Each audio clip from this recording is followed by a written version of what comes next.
Ever pondered on the legacy of Larry Hoover, the notorious Chicago gang leader? Born into the harsh realities of poverty-stricken Mississippi, young Larry's life was destined for challenges. Growing up in a dilapidated, neglected neighborhood, hardship was a constant companion from his earliest days. With limited access to basic education and witnessing rampant unemployment and violence, his environment shaped his perceptions and choices. Hoover's early exposure to local gangs provided a semblance of belonging and protection, elements severely lacking in his turbulent home life. As he navigated his formative years, the lure of gang culture grew stronger, promising a sense of family and an escape from poverty.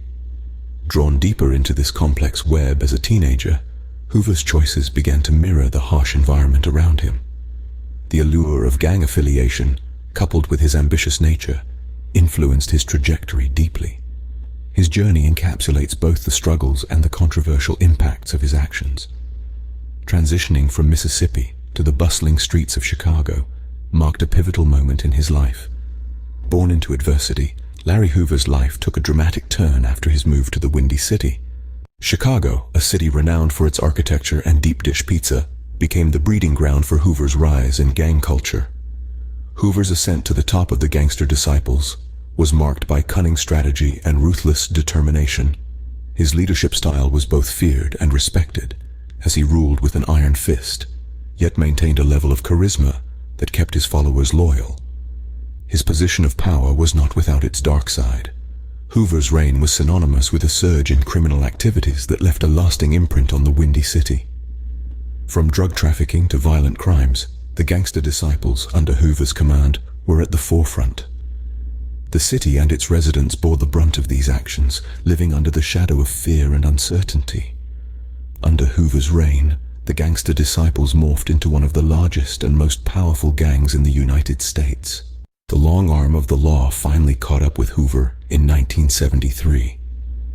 But was this the end of his influence? Far from it. Even from behind the cold steel bars of his prison cell, Hoover continued to command the gangster disciples. He transformed the gang into a well-organized, hierarchical structure modeled on corporate lines that extended its reach far beyond the prison walls. But Hoover didn't stop there. He attempted to rebrand himself, not as a gang leader, but as a community leader. He advocated for education, economic empowerment, and political involvement. He launched the growth and development movement, claiming it was a positive force for change in the community. But many remained skeptical, viewing it as a thinly veiled attempt to legitimize his gang activities. The debate around Hoover's legacy is as heated as it is complex. Some see him as a criminal mastermind, responsible for countless acts of violence and destruction. Others view him as a product of his environment, a man who used his influence to effect change from within the system that had entrapped him.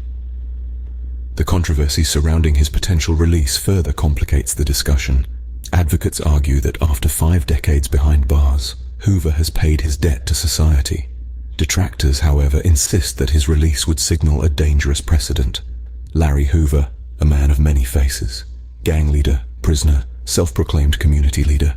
His legacy, as complex and controversial as the man himself, continues to incite debate and evoke strong emotions.